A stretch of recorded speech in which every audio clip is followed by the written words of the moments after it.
இப்போ வந்து வெல்லம் பாவு எடுக்கிறது, அதாவது அது எப்படி ப்ரிப்பேர் பண்ணுறதுன்றத வந்து சிம்பிளாக சொல்கிறேன். அதுக்கு வந்து தேவையான ஒரு டம்ளர் தண்ணி, ஒரு டம்ளர்னால் அதில் ஆஃப் கூட போதும். இது இறக்கும் போது ஏலக்காய் தூள் ஒரே ஒரு சிட்டிக்கு போதும். இது வந்து 150 கிராம்ஸ் வெல்லம் இருக்குது. இந்த அளவுக்கு எப்படி பாவு எடுக்கிறதுன்றத இப்போ பார்க்கலாம். இப்போ வந்து வெல்லம் பாவு எடுக்கிறது, அதாவது அது எப்படி ப்ரிப்பேர் பண்ணுறதுன்றத வந்து சிம்பிளாக சொல்கிறேன். அதுக்கு வந்து தேவையான ஒரு டம்ளர் தண்ணி, ஒரு டம்ளர்னால் அதில் ஆஃப் கூட போதும். இது இறக்கும் போது ஏலக்காய் தூள் ஒரே ஒரு சிட்டிக்கு போதும். இது வந்து 150 கிராம்ஸ் வெல்லம் இருக்குது. இந்த அளவுக்கு எப்படி பாவு எடுக்கிறதுன்றத இப்போ பார்க்கலாம்.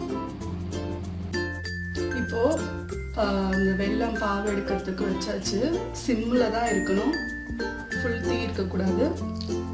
அது சும்மா ஒரு 1/4 டம்ளர் தண்ணி போதும். இப்போ இது நல்லா பாகாகி வர வரைக்கும் அது கொஞ்சம் கிளறி விட்டுட்டு கவனிச்சுட்டு இருக்கணும். அப்போதான் அது தீயாத வரும். இப்போ நல்லா கொதிச்சு வருது பாருங்க. இந்த மாதிரி பதத்துக்கு பாக்குறீங்களா?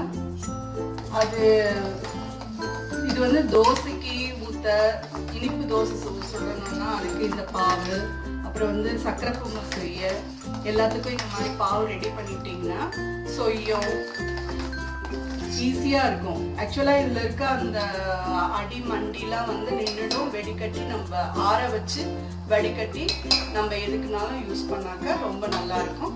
இப்போ வந்து ரெடி ஆயிடுச்சு. ஸ்டவ் ஆஃப் பண்ணிட்டு ஒரு சிட்டிக்கு, அதாவது எந்த அளவுக்கு பாவு இருக்கீங்களோ அது அந்த அளவுக்கு ஒரு சிட்டிக்கோ 2 சிட்டிக்கோ வந்து இந்த ஏலக்காய் தூள் வந்து போட்டுட்டீங்கன்னா போட்டு நல்லா கலக்கி வச்சுட்டு, இது வந்து நான் வந்து பாவு எடுக்கிறதுக்காக இந்த இப்பயே நான் வந்து ஏலக்காய் தூள் வந்து யூஸ் பண்ணிட்டேன். நீங்க வந்து இது ஆற வச்சுட்டு வடிகட்டி எது தோசை ஊத்துறீங்களோ சொய்யம் ஊத்துறீங்களோ அதுல வடிகட்டிட்டு அதுக்கப்புறம் தான் வந்து அந்த ஏலக்காய் தூள் போடணும்.